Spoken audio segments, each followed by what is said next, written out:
নমস্কার বন্ধুরা, কথক কৌশিকের গল্পের আসরে আপনাদের স্বাগত। আশা করি আপনারা সবাই সুস্থ আছেন। বন্ধুরা, আজ আপনারা শুনবেন সাহিত্যিক শিবনাথ ভট্টাচার্য রচিত 7 ভাই চম্পা।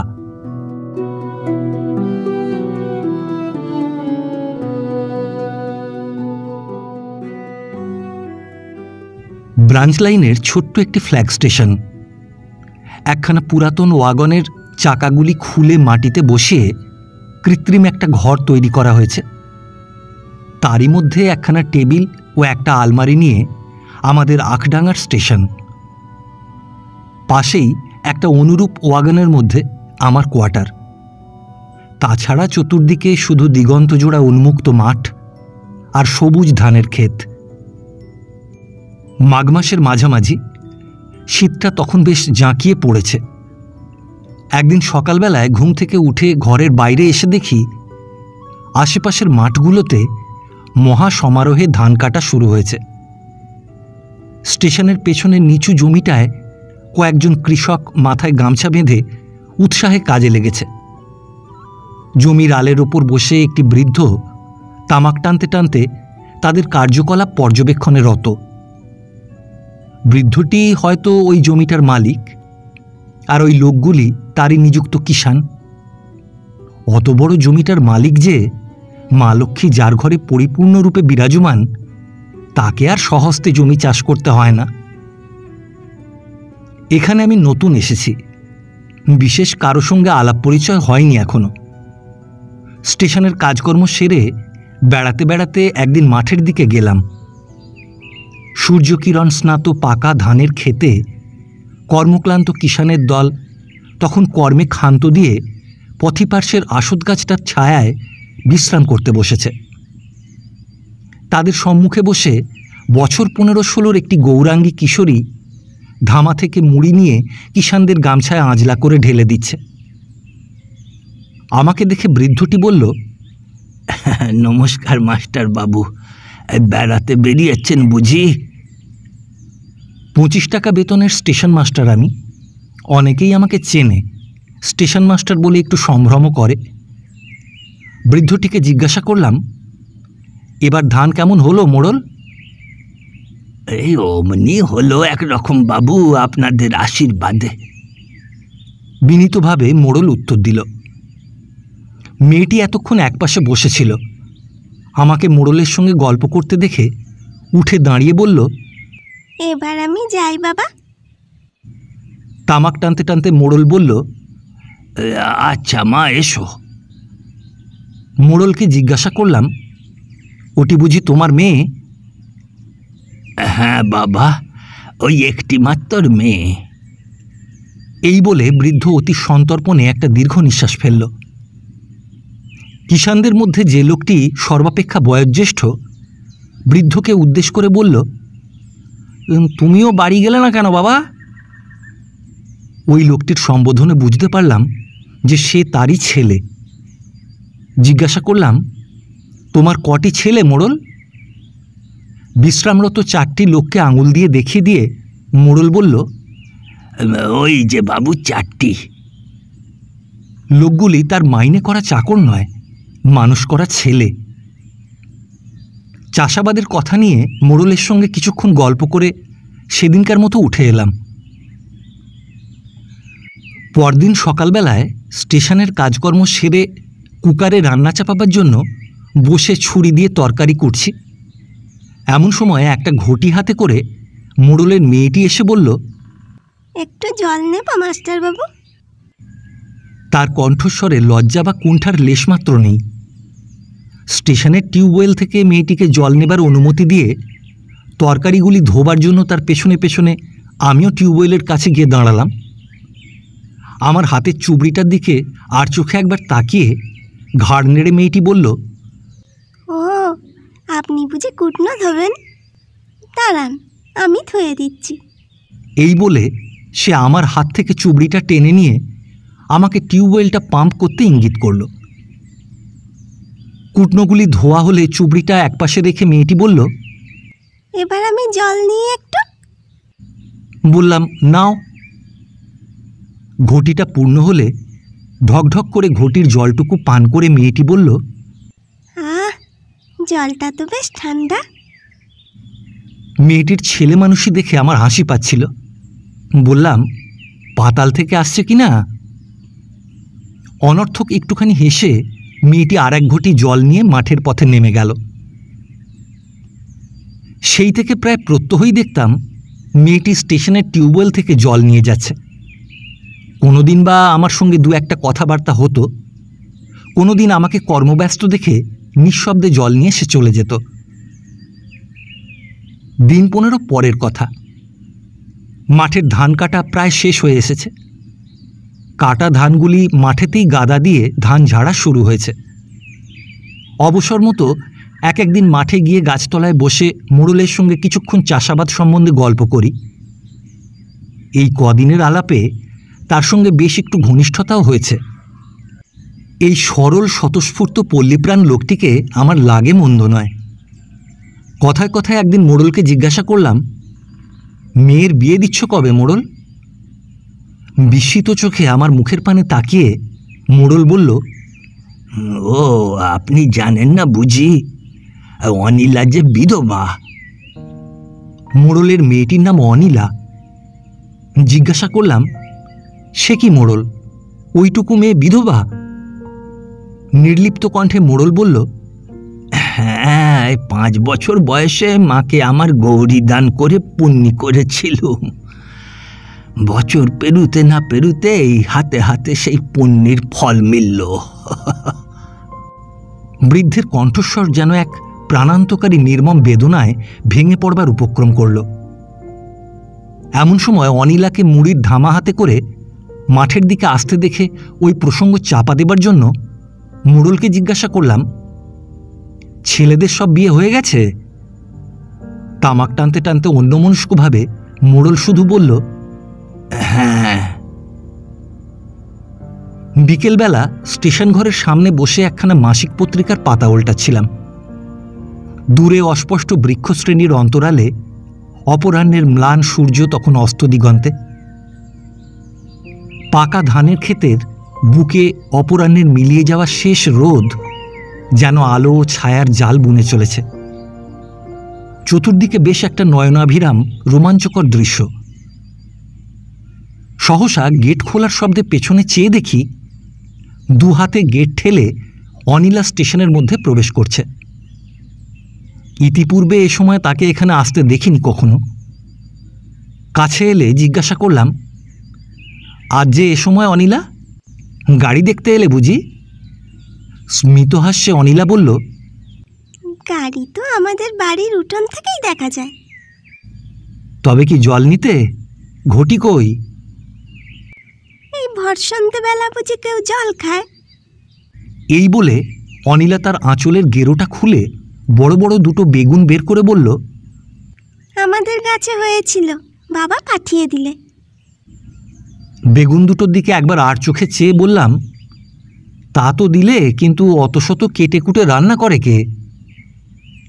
বিস্মিতের মতো অনিলা বলল, ও মা, বেগুন কুটতে পারেন না বুঝি? আচ্ছা, আমি কুটে দিচ্ছি। এই বলে অনিলা আমার অনুমতির অপেক্ষা না করেই ঘরের দিকে যাবার জন্য পা বাড়াল। হাতের বইখানা চেয়ারের উপর উল্টে রেখে আমিও নিঃশব্দে তার অনুসরণ করলাম। ঘরটায় চতুর্দিকে সচকিতে একবার দৃষ্টিপাত করে অনিলা বলল, কই, দিন তো আপনার বটিখানা কোথায় আছে? তাকে বললাম, থাক অনিলা, তোমার আর অত কষ্ট করতে হবে না। না না, কষ্ট আর কি, দিন না, সত্যি। তার কণ্ঠে ক্ষুদ্র বালিকার মতো কেমন একটা বায়না করা মিনতি। তরকারির ঝুড়িটা থেকে ছুরিখানা বের করে দিয়ে বললাম, এই আমার কুটনো কোটা বঁটি। বাহ, বেশ বটিখানি তো। যান, আপনি বাইরে বসে পড়ুন গিয়ে, আমি কুটনো করছি। এই বলে সে কুটনো কুটতে বসে গেল। আমিও বাইরে এসে পুনরায় পুস্তক পাঠে মনোনিবেশ করলাম। মিনিট 5 মধ্যে অনিলা বাইরে এসে বলল, শুধু ঝোলের কুটনোটা কুটে দিলুম, আমি এবার যাই, অনেকক্ষণ এসেছি। মুখ তুলে বললাম, ভাতটাও কেন রেঁধে দিয়ে গেলে না? বামুনরা বুঝি কখনো শুদ্ধদের হাতে ভাত খায়? এই বলে সে একটা সুকুমার ভঙ্গিতে ঘাড় নেড়ে ধীরে ধীরে মাঠের বুকে নেমে গেল। মাঠে তখনও সপাসপ শব্দে ধান ঝাড়া চলছে। তারপর 4-5 দিন অনিলার সঙ্গে আর দেখা হলো না। সম্ভবত সে এই কদিন মাঠে আসেনি, এলে নিশ্চয়ই একবার স্টেশনের দিকে আসত। বসে বসে হেঁট মুখে টিকিট বিক্রয়ের হিসাবপত্র মেলাচ্ছিলাম।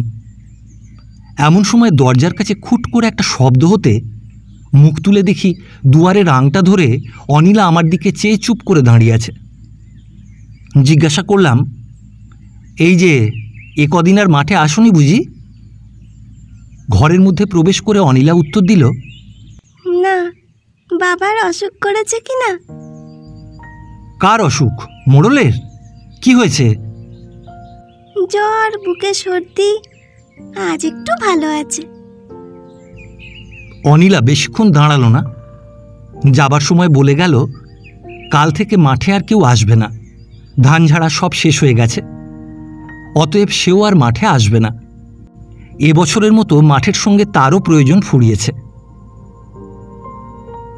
দিন কয়েক পরের কথা। সেদিন দুপুরবেলায় বেড়াতে বেড়াতে একবার গ্রামের দিকে গেলাম। মোড়লের বাড়ির কাছাকাছি এসে তার ছোট ছেলেটির সঙ্গে দেখা হলো। জিজ্ঞাসা করলাম, তোমার বাবা কেমন আছে? বিনীতভাবে মোড়লের ছেলেটি জবাব দিল, সেই একই রকম বাবু, বুকের যন্ত্রণাটা আরও বেড়েছে। তাকে বললাম, চলো তোমার বাবাকে দেখে আসি। আসুন না, বলে সে অতি আগ্রহের সঙ্গে আমায় বাড়ির ভেতরে নিয়ে গেল। তক্তপোষের ওপর কাঁথা পেতে বিছানা করে মোড়ল মুদিত চোখে চুপটি করে শুয়ে আছে। পাশে বসে অনিলা পিতার বুকে ধীরে ধীরে মালিশ করছে। মুখখানি তার ঈষৎ শুষ্ক। আমি ঘরের মধ্যে প্রবেশ করতে সে সচকিত হয়ে একটু নড়ে বসল। মোড়লকে ডেকে জিজ্ঞাসা করলাম, কেমন আছো মোড়ল? চক্ষু উন্মিলন করে মোড়ল আমার দিকে পরিপূর্ণ দৃষ্টিতে তাকিয়ে উদ্গ্রীব কণ্ঠে বলল, কে মাস্টার বাবু? হ্যাঁ, কেমন আছো তুমি? আর থাকা থাকি বাবু, এবার গেলেই হয়। তার কণ্ঠস্বরে এক অনন্ত বেদনার সুর। মোড়লকে সান্ত্বনা দিয়ে বললাম যে তার কোনো ভয় নেই, শীঘ্রই সে সেরে উঠবে। আমার কথায় তার ওষ্ঠপ্রান্তে একটুখানি নীরস নিঠুর শুষ্ক হাসি ফুটে উঠল। বলল, না বাবু, এই বয়সে আর মরবার ভয় নেই। ভাবনা শুধু এই পোড়া কপালি মেয়েটার জন্য। আমি মরে গেলে ওর যে কি হবে। মোড়লের স্তিমিত চোখ দুটি অন্তরের এক অপরিহার্য বেদনায় যেন চকচক করে উঠল। পাশে বসে পিতার রুগ্ন কপালে হাত বুলাতে বুলাতে অনিলা বলল, এবার তোমার দুধটা নিয়ে আসি বাবা, সেই তো কোন সকালে খেয়েছ। যা মা যা। এই বলে মোড়ল সস্নেহে 2 আঙুলে অনিলার গালটা টিপে ধরল। অনিলা চলে গেলে মোড়লকে জিজ্ঞাসা করলাম, শ্বশুরবাড়িতে ওর কে আছে? ব্যথিত কণ্ঠে মোড়ল বলল, নেই কেউই, জায়গা জমি সব বিলি করা আছে। আমার ছেলেরা মাঝে মাঝে গিয়ে দেখাশোনা করে আসে। মোড়লের মুখে শুনেছিলাম পার্শ্ববর্তী একটি গ্রামে অনিলার শ্বশুরবাড়ি। সেখানে কিছু ধান জমি, বিঘা 5 একখানি বাগান ও পুকুর সমেত ছোট একখানি বসত বাড়ি আছে। মোড়লের বড় ছেলের শ্বশুরবাড়িও ওই গ্রামে, অনিলাদের বাড়ির কাছেই। দুধের বাটিটা হাতে করে অনিলা ঘরের মধ্যে প্রবেশ করল। দুধটুকু পান করে অনিলাকে উদ্দেশ্য করে মোড়ল বলল, তুমি ও ঘরে একটু শো গিয়ে মা, আমি ততক্ষণ মাস্টার বাবুর সঙ্গে 2 গল্প করি। সম্মতিসূচক ঘাড় নেড়ে অনিলা শূন্য দুধের বাটিটা হাতে করে ঘরের বাইরে চলে গেল। অনিলা চলে গেলে একটুখানি চুপ করে থেকে মোড়ল আকস্মিক এক অভাবনীয় প্রশ্ন করে বসল। আচ্ছা মাস্টার বাবু, আজকাল তো আকছার বিধবা বিয়ে হচ্ছে, কোনো রকম করে অনিলার বিয়ে দেওয়া যায় না? আজকালকার দিনে যদিও ওইরূপ পরিকল্পনা একেবারে অবাস্তব নয় এবং চেষ্টা করলে হয়তো স্বল্পায়াস সাধ্য, তবুও মোড়লের মতো একজন পল্লীগ্রামবাসী গতানুগতিকপন্থী পুরাতন লোকের মুখে সকন্যার বিধবা বিবাহ দেবার কথা শুনে আমাকে একটু বিস্মিত হতে হলো। খোলা জানলা দিয়ে বাইরের দিকে তাকিয়ে কতকটা আপন মনে মোড়ল বলতে লাগল, আমার সম্পত্তির অর্ধেক আমি মেয়ে জামাইয়ের নামে লেখাপড়া করে দেব, তাছাড়া অনিলার মার গয়নাগুলো সব ওই পাবে। মোড়লকে জিজ্ঞাসা করলাম, বিধবা মেয়ের বিয়ে দিয়ে তুমি এ গায়ে একদিনও টিকতে পারবে মোড়ল? ম্লান হেসে মোড়ল বলল, আমার আর কটা দিনই বা বাবু। কিন্তু তোমার মেয়ে জামাই তো রইল, দুদিন পরে যখন তাদের ছেলেপুলে হবে তাদের বিয়ে থাওয়া দেওয়া আছে। ততদিন হয়তো গায়ের লোকেরা বুঝতে পারবে যে 6 বছর বয়সের বিধবা মেয়ের বিয়ে দিয়ে আমি কিছু অন্যায় কাজ করিনি। শান্ত অথচ দৃঢ় কণ্ঠে মোড়ল জবাব দিল। আমি চুপ করে বসে মোড়লের কথাটা ভাবতে লাগলাম। মোড়ল বলল, বাবু, অনিলার এই দশা হবার পর থেকে ভগবানকে কত ডেকেছি, হে ঠাকুর তুমি আমায় নাও, কিন্তু এখন ভাবছি অনিলাকে এই অবস্থায় রেখে গেলে স্বর্গে গিয়েও আমায় চোখে জল ফেলতে হবে। বৃদ্ধের কোটর প্রবিষ্ট দুটি চোখের কোণে 2 বিন্দু অশ্রু দানা বেঁধে উঠে ছিঁড়ে পড়া মুক্তোর মতো শীর্ণ দুটি গাল বেয়ে বিছানার উপর টসটস করে গড়িয়ে পড়ল। এই ধরনের দুঃখ বেদনায় সান্ত্বনা দেবার ভাষা সবসময় মনের মধ্যে জুগিয়ে ওঠে না। চুপটি করে বসে মোড়লের কপালের উপর ধীরে ধীরে হাত বোলাতে লাগলাম। ক্রমশ বেলা গড়িয়ে আসতে লাগল। অদূরে থানার ঘড়িতে ঢং ঢং করে 3টে বাজল। সময় মতো আর একদিন আসবো বলে মোড়লের কাছ থেকে বিদায় নিলাম।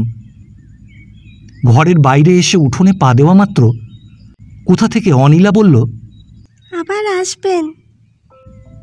এদিকে ওদিকে চেয়ে দেখি উঠোনের একপাশে বাঁশের একটি মাচার ওপর, যেখানে ঘন বিন্যস্ত কয়েকটি লাউয়ের গাছ পরস্পর জড়াজড়ি করে পাতায় পাতায় জায়গাটির উপর বাঁকা চোরা একটুখানি ছায়াপাত করেছে, তারই পেছনে দাঁড়িয়ে অনিলা আমার দিকে চেয়ে আছে। ঘাড় নেড়ে জানালাম যে আবার আসব। তারপর দিন 15 কেটে গেছে। ইতিমধ্যে আর একদিন অনিলাদের বাড়ি গিয়েছিলাম। অনিলা বাড়ি ছিল না। মোড়লের অবস্থা ক্রমশ অবনতির দিকে নেমে আসছে। বুকে অসহ্য বেদনা, কথা কইতে কষ্ট হয়। সেদিন রাত্রে অকাতরে ঘুমাচ্ছিলাম। হঠাৎ হরিবোল দেওয়ার শব্দে আচমকা ঘুমটা ভেঙে গেল। চারিদিকে অতল নিশুতির মধ্যে আকস্মিক এই ভয়ঙ্কর হরিধ্বনি শুনে একটা অননুভূত আশঙ্কায় আমার সর্বশরীর রোমাঞ্চিত হয়ে উঠল। বালিশের তলা থেকে দেশলাই বের করে আলো জ্বাললাম। আবার সেই বল হরি হরি বল। ছ্যাঁত করে মোড়লের কথা মনে পড়ল। লোকটা কেমন আছে কে জানে। পরদিন সকালবেলায় স্টেশনের পোর্টারকে জিজ্ঞাসা করে জানলাম গতকাল রাত্রি 12টার সময় মোড়ল মারা গেছেন। অনিলার কথা মনে পড়ল। মাতৃপিতৃহারা আশৈশব স্বামী সোহাগ বঞ্চিতা অভাগিনী অনিলা, কিন্তু তবুও সে 4 ভাইয়ের একমাত্র বোন। মহাসমারোহে মোড়লের শ্রাদ্ধশান্তি সুসম্পন্ন হয়ে গেল। শ্রাদ্ধবাসরে বিরাট পাঠ থেকে আরম্ভ করে সুকণ্ঠী কীর্তনিয়ার বিরহ সঙ্গীত পর্যন্ত কিছুই বাদ পড়ল না। সর্বশেষে একদিন কাঙালি ভোজনও করানো হলো।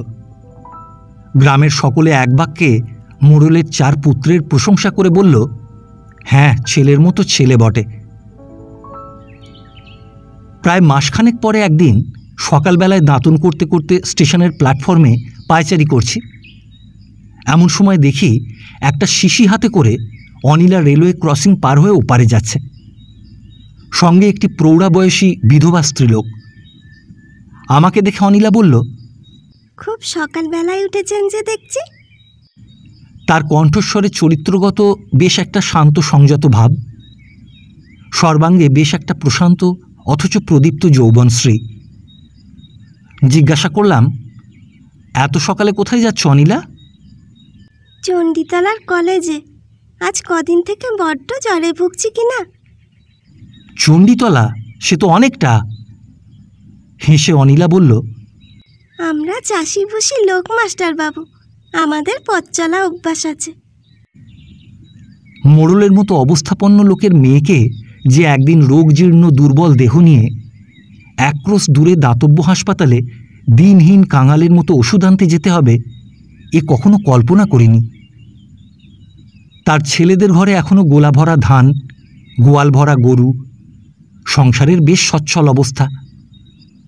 আমাকে চুপ করে থাকতে দেখে অনিলা বলল, আচ্ছা, এখন যাই, আসবার সময় আবার হয়তো দেখা হবে। এই বলে অনিলা আবার চলতে আরম্ভ করল। কথায় কথায় সেদিন স্টেশনের পোর্টারটাকে জিজ্ঞাসা করলাম, মোড়লদের বাড়ির খবর কী রে? পোর্টারটা স্থানীয় লোক। আমার কথার উত্তরে সে বলল, আর বলবেন না বাবু ওদের কথা। 4 ভাই আলাদা হয়েছে, বিষয় সম্পত্তির ভাগ বাটোয়ারা নিয়ে ওদের ভাই ভাই লাটালাটি চলছে। সংসারটা একেবারে ছারখার হয়ে গেল। এতে বিস্মিত হবার কিছু নেই। সংসারে নিত্য যা ঘটে হয়তোবা এ তারই একটা পরিচ্ছেদ। একটু থেকে পোর্টারটা বলতে লাগলো, মুশকিল হয়েছে ওই মোড়লের মেয়েটাকে নিয়ে। ভাগের বোন, কেউ একা তার ভার নিতে চায় না। সবাই বলে আমি ছাপোষা লোক, কোথায় পাবো? জিজ্ঞাসা করলাম, কার সংসারে সে আছে? হ্যাঁ, দিন কয়েক এর ঘরে, দিন কয়েক ওর ঘরে, এই করে সে কাটাচ্ছে। জ্বরে ভুগে ভুগে মেয়েটার অস্থিচর্ম সার হয়েছে, এক ফোঁটা ওষুধও পড়ে না পেটে, তার উপর ওই রোগা শরীরে হাড় ভাঙা খাটুনি। সে কি রে, অনিলা যে ওদের মায়ের পেটের বোন? তাহলে কি হয় বাবু, বউয়েরা হচ্ছে বাড়ির কর্তা, আর ননদ তো আর তাদের মায়ের পেটের বোন নয়। একটুখানি ভেবে বললাম, এখন ওর পক্ষে সবচেয়ে ভালো শ্বশুরবাড়িতে গিয়ে থাকা, হাজার হোক স্বামীর ভিটে। ঈষৎ বিস্মিত সুরে পোটার বলল, আর তা জানেন না বুঝি, বাপের কাজের সময় মোড়লের বড় ছেলে যে সেখানকার সব বেনামিতে কিনে নিয়েছে। অবাক বিস্ময় বললাম, কীরকম? আর তখন বড় ছেলে ছিল বাড়ির কর্তা। বাপের কাজের সময় সে বললে হাতে টাকা নেই, সম্পত্তি কেনবারও খদ্দের জুটছে না। ঠিক এই সময় তার এক সম্বন্ধী এসে বললে অনিলা যদি তার বিষয়টা বিক্রি করে তাহলে সে কিনতে রাজি আছে, তার বাড়ির কাছেই কিনা। অনিলা আবার দ্বিরুক্তি না করে বড় ভাইয়ের সম্বন্ধীকে সব বিক্রি কবলা করে দিলে। মোড়লের বৃষৎসর্গ শ্রাদ্ধের অভূতপূর্ব দৃশ্যগুলি একটির পর একটি করে আমার চোখের সামনে বায়োস্কোপের ছবির মতো জীবন্ত হয়ে ফুটতে লাগল। বড়লোকি দান সামগ্রী, আত্মীয় কুটুম্বের সরগরমে শ্রাদ্ধবাড়ির সেই উৎসব সমারোহ, কীর্তন গান, বিধবা মেয়ের বিষয় বিক্রির টাকায় স্বর্গে গিয়ে মোড়ল হয়তোবা মাটির পৃথিবীর দিকে একবার পেছন ফিরে তাকিয়ে একটা গভীর দুঃখের নিঃশ্বাস ফেলেছিল। এরপর 5 মাস কেটে গেছে। মোড়লের ছেলেদের বিষয় সম্পত্তির ভাগ বাঁটোয়ারা হয়ে গিয়েছে। ঠিক হয়েছে অনিলা প্রত্যেক ভাইয়ের সংসারে বছরে 3 মাস করে থাকবে। 9:52 লোকালখানার আগমন প্রতীক্ষায় সেদিন সকালবেলায় আমি অভ্যাস মতো স্টেশনের প্ল্যাটফর্মে পায়চারি করছিলাম। এমন সময় গ্রামের দিক থেকে একখানা গরুর গাড়ি এসে গেটের সামনে দাঁড়ালো। গাড়োয়ানের পেছনে মোড়লের ছোট ছেলেটাকে উপবিষ্ট দেখে জিজ্ঞাসা করলাম, কি হে, কোথায় যাবে? গাড়ি থেকে নেমে এসে ছেলেটি বলল, এই হাসপাতালে যাচ্ছি অনিলাকে নিয়ে। হাসপাতালে? অনিলাকে নিয়ে? কেন, অনিলার কি হয়েছে? ছেলেটি বলল, ক্রমাগত জ্বরে ভুগে অনিলার অবস্থা বর্তমানে অত্যন্ত শোচনীয় হয়ে গিয়েছে। দেহে রক্ত নেই, শরীর এত দুর্বল যে বিছানা থেকে উঠতে পর্যন্ত পারে না। তাই ডাক্তারের উপদেশ মতো সে অনিলাকে হাসপাতালে ভর্তি করে দিতে যাচ্ছে। দূরে ট্রেনের শব্দ শোনা গেল। আমার তখন আর সেখানে দাঁড়িয়ে কথা বলবার অবসর ছিল না। ট্রেনখানাকে বিদায় করে দেবার জন্য আমি পা পা করে স্টেশন ঘরের দিকে গেলাম। খানিক পরে ট্রেনখানা চলে গেলে আমি গেটের দিকে মুখ ফিরিয়ে দেখি অনিলাদের গরুর গাড়িখানা লাইন পার হয়ে মাঠের পথে নেমে পড়েছে। একবার ভাবলাম গাড়িখানাকে দাঁড় করিয়ে অনিলার সঙ্গে দুটো কথা কয়ে আসি, কিন্তু জানি না কেন পরক্ষণেই একটা নিষ্ফল আফসোস আমার মনের মধ্যে জেগে উঠল। যে যাচ্ছে তাকে পিছু ডেকে আর লাভ কি? দেখতে দেখতে আমার চোখের ওপর দিয়ে তাদের গরুর গাড়িখানা দূরে গ্রামের পথে নির্জন বনান্তরালে ক্রমশ অদৃশ্য হয়ে গেল। এইখানেই এই গল্পের পরিসমাপ্তি। পরিশিষ্টে একটুখানি আছে। তারপর যা হয়েছিল এক কথায় তা বলি। দিন কয়েক পরে একদিন সকালবেলায় কোনো কারণে গ্রামের ভেতর যেতে যেতে মোড়লের বাড়ির কাছে এসে শুনতে পেলাম বাড়ির ভেতরে কে মেয়েলি গলায় বিনিয়ে বিনিয়ে কাঁদছে। ঠাকুরজি, তুমি ফাঁকি দিয়ে কোথায় গেলে গো? মানুষের অন্তর্বেদনা মৃত্যুর পরপারে গিয়ে পৌঁছয় কিনা কে জানে।